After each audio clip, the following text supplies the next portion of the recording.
Welcome, everybody. This is our Women in Aviation meeting for, what is it, April? Geez. Happy spring, everybody. Yay. So we're happy. Yeah. Yeah, we're super happy to have Donna. So excited to have you. Thank you so much for Thank you for joining us. having me. Yeah. Donna Miller is a first officer for American Airlines and flies the Boeing 787 internationally. She served as the first officer of the honor flight to Pearl Harbor, carrying 75 World War II survivors back to Hawaii for the 75th anniversary of the attack. This was back in 2016. She did this, and in 2019, I can't believe this. This is great. She accompanied 7 D-Day veterans to Normandy for the 75th anniversary of the invasion. That's just so cool. Can't wait to hear about that. Donna's flying career first took wing in South Korea, where she earned her private license while working as a civilian for the Air Force. She has since flown cargo, passengers, skydivers, professional sports teams, air ambulance, and charter flights worldwide, which would include the Hooters logo on your scarf. Good stories there, I'm sure. In 2003, she was selected to represent Colorado as part of the Experimental Aircraft Association's 50 Flags to Kitty Hawk celebration, and carried the state flag to Kitty Hawk, North Carolina for that. She also had the honor of flying Neil Armstrong to Kitty Hawk for the Centennial of Flight celebration later that year. And she's active in GA. She's flown the B-17, the B-24, and the B-25 for the Collings Foundation. And I'm sure that if any of us want more information on the Collings Foundation, that you and Stacy both can give us information on that. And for 3 seasons.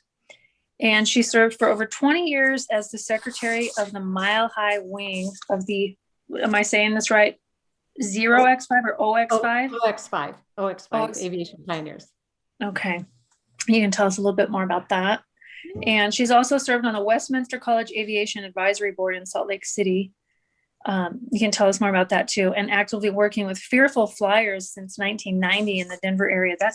That's huge. Fearful Flyers is, I know who was telling me about that. Bev Sinclair was telling me about that. Yeah. So that's really cool that you do that. That's such a great volunteerism.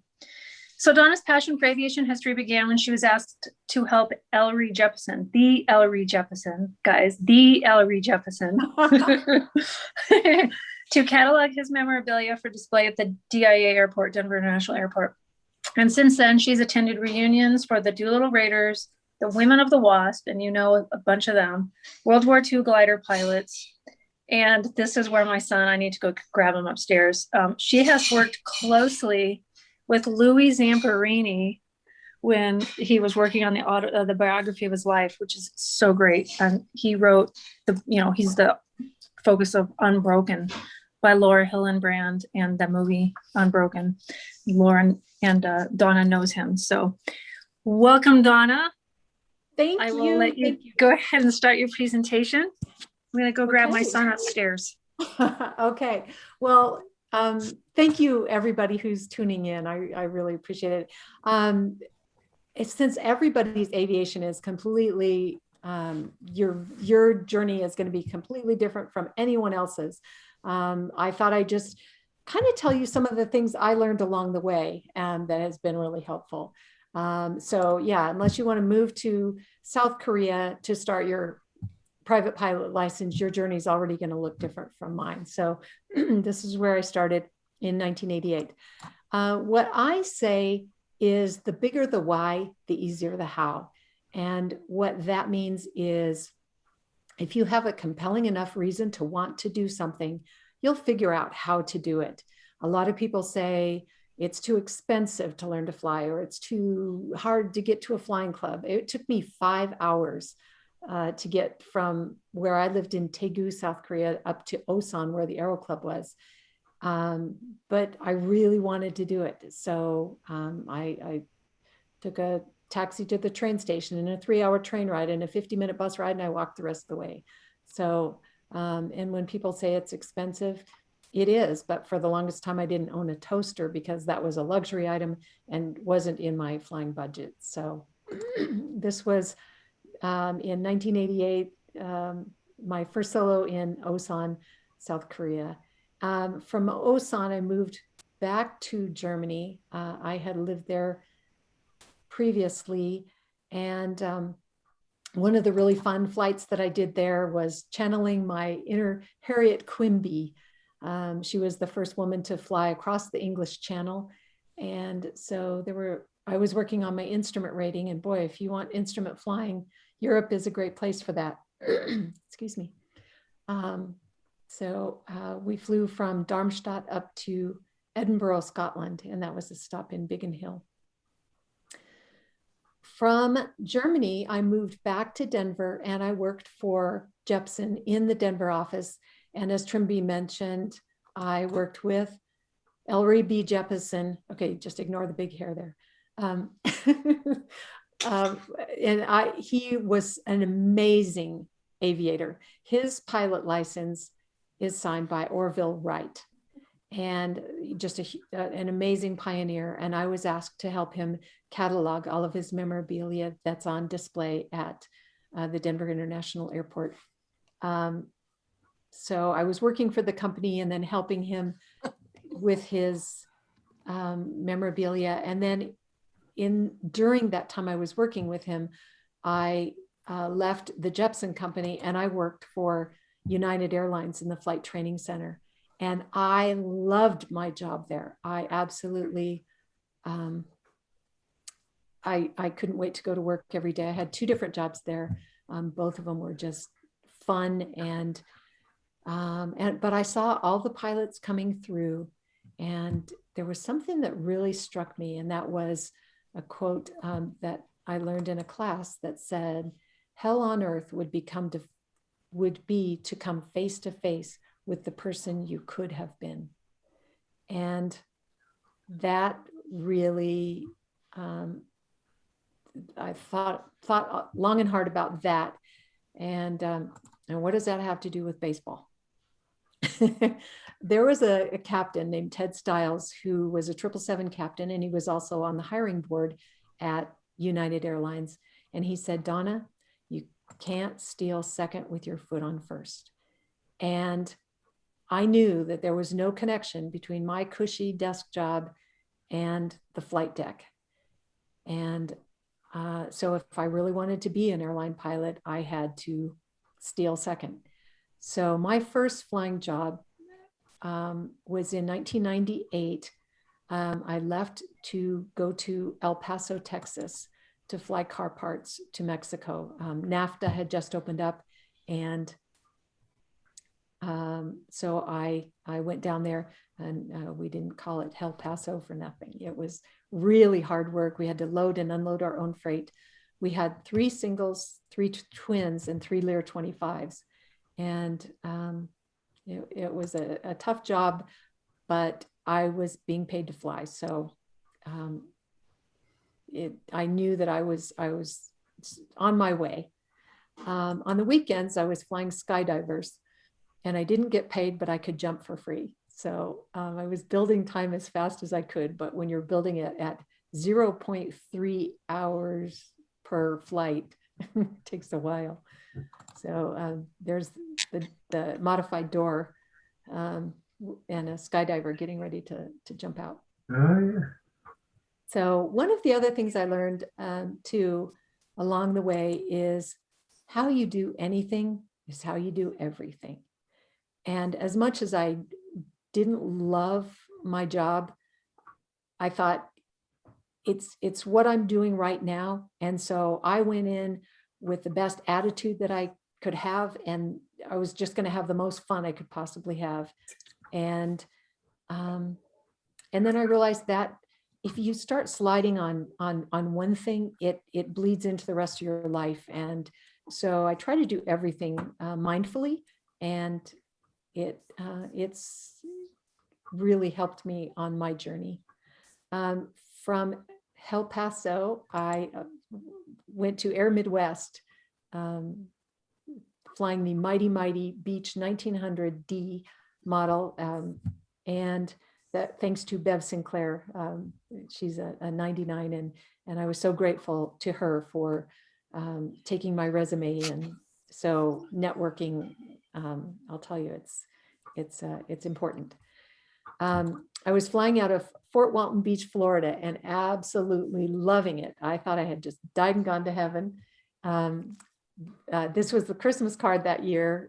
This was my idea of a white Christmas, and I just had a ball.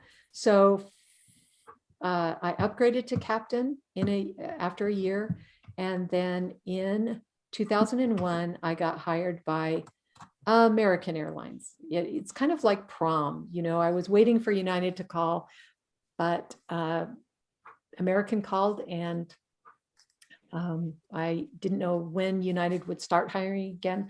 So I went to American, and I was flying the 737 out of Chicago. I flew to Chicago to start my IOE on September 10th of 2001. So of course, the next day looked like that. And I got furloughed 2 days after my IOE. So everybody gets a furlough. My mother has this fabulous saying. She always says, well, with all this manure, there must be a pony in here somewhere. And I took it upon myself to always look for the pony when anytime anything went wrong. So I thought naively that the furlough would last 3 months, maybe 6 months, and not the 11 and a half years that I was out from American Airlines. But in the first month, I went down to Costa Rica and met some friends down there who had a 210. And so we were flying into these beach strips and just having a grand time, just really an adventure. And I just love it. But then when I came back, I said, I really, really have to find a flying job.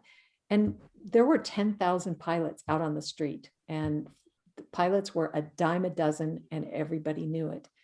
So the lesson that I really learned then is that sometimes you have to separate your net worth from your self-worth. And I was flying air ambulance and charter out of Centennial Airport. This was one of the air ambulance flights that we did. And I knew that we were going to be flying a charter flight to Kitty Hawk at the end of the year for the centennial of flight. And I really, really wanted to do that. In fact, I had purchased tickets 2 years in advance so that I could be at Kitty Hawk for that celebration. And sure enough, we flew Harry Combs and his entourage to Kitty Hawk, and we immediately got a call from dispatch, and they said, "We have another flight for you." And my heart just sunk. I was in tears.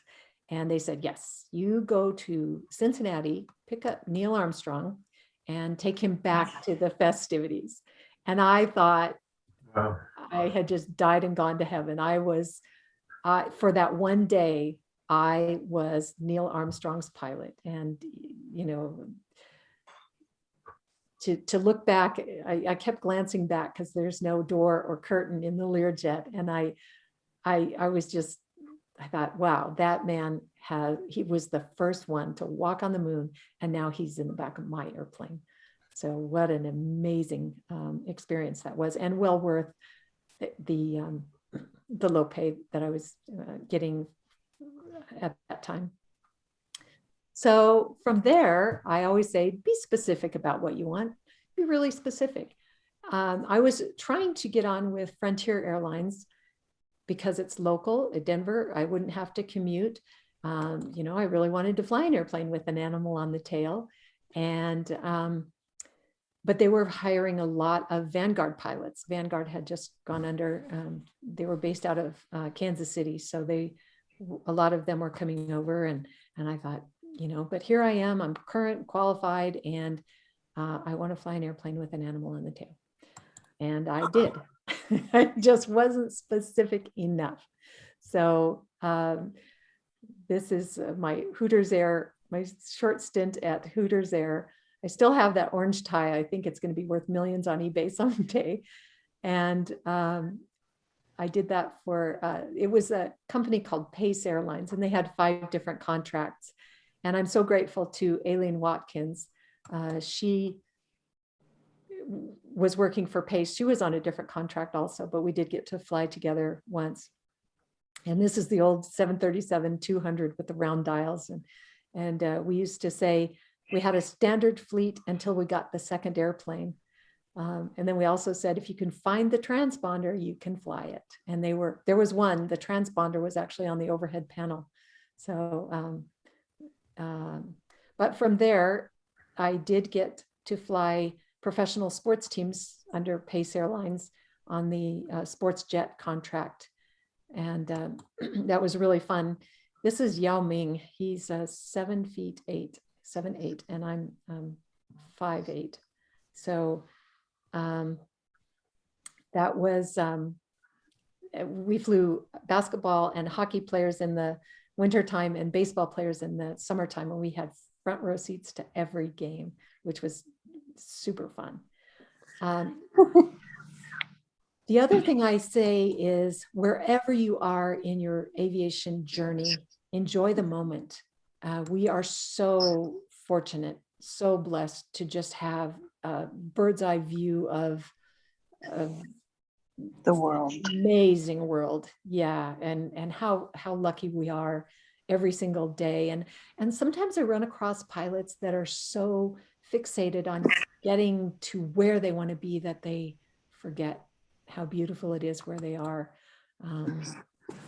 These are contrails. This was coming into Denver one day, and I'm just, every day I am just, I marvel at the view. The other thing I always say is put yourself in the path of opportunity. And what I've done is thrown myself in the path of opportunity. In 1995, I met Eileen Collins at Women in Aviation. She was speaking about her recent trip to the she had gone to Mir, but she was talking about her launch and her landing, and I talked to her afterwards. And the necklace that you can see in that picture is one that Captain Jepson, and I have it on, and I'll show it to you a little better. You can see it a little bit better later. It has fabric from the original Wright Flyer in it that Captain Jep gave me. And I asked her if she could take it into space, and she said that she would. And so she did, and I have received invitations to that launch and then every subsequent launch that she did and the landings. And it's just been a fantastic experience. And because I had flight benefits, I could go to the launch, and then if it scrubbed, I could just come back, go back to work, and then go back a week later. And that's, if you're choosing an aviation career, the reason that's part of the reason that I chose the airlines is because I love being able to jump seat all over the world. And I'll show you a few pictures of that later. Because of Eileen Collins, I met this gentleman, and his name is Bob Gilliland. He is the very first SR-71 test pilot. And I sat next to him at the dinner honoring Eileen Collins. And so when I'm flying this and he's flying this, and he says, hey, if you're ever in LA, let's have lunch. Yes. I said, don't say that unless you really mean it, because I will. And so we became very, very, very good friends. And it's because of him that I met Louis Zamperini. They were very good friends. And Bob is just an amazing bridge between people. He's just has recently passed away. And when I say put yourself in the path of opportunity, for a while, Frontier was flying into Houston Hobby, and that is not very far from NASA. And so with the few people that I knew at NASA, on one layover, I went to the neutral buoyancy lab and I got to watch the astronauts practice for their EVAs when they go outside of the International Space Station. And so that was one layover. Another layover was, this is Doug Wheelock. He was the International Space Station commander for a while. I was able to go to the mock-up while I was on a layover in Houston also. And so he was showing me there how they actually dock with the International Space Station. Another time I was at Mission Control in Houston, and it's just an amazing experience what you can do on a layover. One of the other people that I met that has just absolutely changed my life was Emily Warner. And a lot of you may know her. She just recently passed away. She was, I saw her speak in Grand Junction at a 99s meeting in 1990. And I was so impressed with her and I wanted to be just like her. And so we used to have the lunches, we call them Emily's lunches, and every month we'd have lunch with her, and she was just such a lovely, wonderful mentor and became a really good friend. And so I was asked to introduce her into the National Aviation Hall of Fame in Dayton, Ohio. And what an honor that was. So again, what I say, jump seating for my non-pilot friends, I call it hitchhiking for pilots. And I use my flight benefits probably more than anybody. I was able to go back to Paris where my partner in crime, Carrie Meehan, and I started our wonderful friendship, and we were both poor as church mice as students, and boy, when I got checked out on the 787, the first time I flew into Paris and I landed the plane, I just teared up because I felt like I had really come full circle. I've also jump seated to Kazakhstan to watch Shannon Walker and Doug Wheelock launch. They were going up to the International Space Station. This is in Kazakhstan. That's Shannon Walker. She is at the International Space Station again as we speak. So she should be coming back soon. But here is the launch of the Soyuz, and it's so much different from what our old shuttle program was, but just absolutely incredible. And then here's Doug and I. This was at the very last launch, STS-135, and the end of the space shuttle program as we know it. So there it goes. One of the other things I love to do is run. And so my idea was to run a marathon on every continent. And I've done several. This was Reykjavik. And this March of 2020, I was supposed to do my last continent, which would have been Antarctica. And of course that was canceled because of COVID. And then it was also canceled this year because of COVID. So I'm still training for Antarctica in 2022. Trimby mentioned the Flight Without Fear program, and as blessed as I have been, I think, and as much, I want everybody to love flying as much as I do, and so I think it's really important to give back. So this was a Flight Without Fear class. I worked on the program when I was at United, and then it ended after 9/11. And when I got hired at Frontier, I told them I would bring the program back if Frontier would support it, and they did. And it's, when I get postcards from fearful flyers from all over the world, it just touches my heart. Then Trimby also mentioned the Flight Across America, well, there was 50 flags to Kitty Hawk, but the 1-year anniversary of 9/11, they selected one pilot from each state to take the state flag to New York. And I took the Colorado flag, and I wanted to connect fifth graders across the country. So I started with Remington Elementary. It's a I-70 in Pecos. And I just fell in love with this class. And I was furloughed. So I spent a lot of time. I'd go a couple times a month and just kind of commandeer their class. And we just had a ball. And then after the flight, when I came back, one of them said, Miss Donna, can you take us flying? So I worked with the EAA Young Eagles program, and we were able to take a lot of kids flying. And you know, I'd love to know where they are now and if it had an effect on them. I know one gal, she loved the flight. She didn't want to be a pilot, but she used it as part of her portfolio to get into the Denver School of the Arts. So that was wonderful. And then Trimby talked about Louis Zamperini. He is the subject of the book Unbroken by Laura Hillenbrand. And I knew him before the book came out.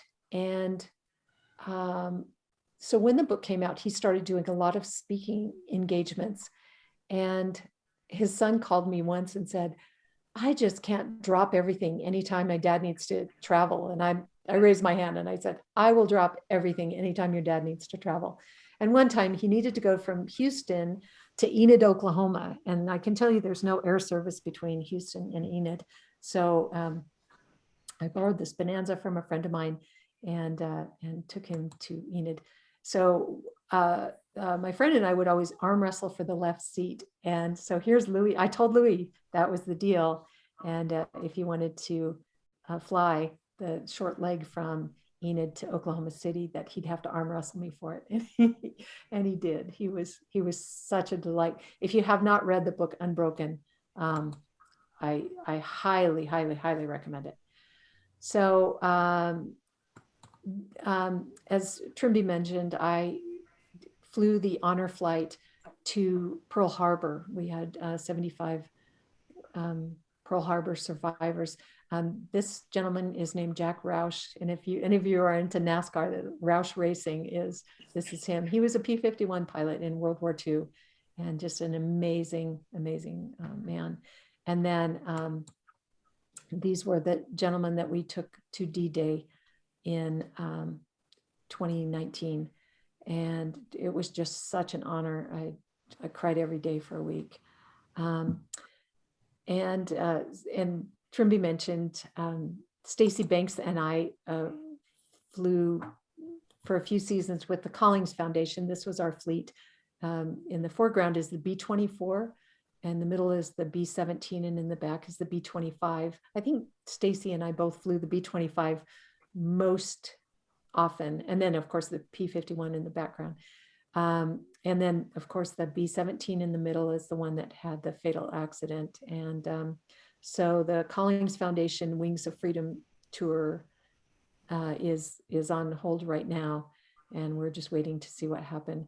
But what I learned from this experience is that I came for the airplanes, but I really stayed for the veterans, to hear their stories, to listen to them talking to each other under the wing of the airplane. It was just an amazing experience, and I just love them. I'm so grateful that I had that opportunity. And my friend Carrie says that I have found my calling, and it is to walk them home. So I still spend a lot of time with the veterans in Denver, and taking them to doctor's appointments, and we have breakfast. That's been on a hold since COVID, but we're getting ready to start back up. And then I'm on the 787 out of Chicago, and I'm on reserve, but we fly to Asia and Europe and South America. So pretty much love and life. And so if I just want to have a chat. So I want to hear what you guys are doing. And if you have any questions, I'll be happy to answer them.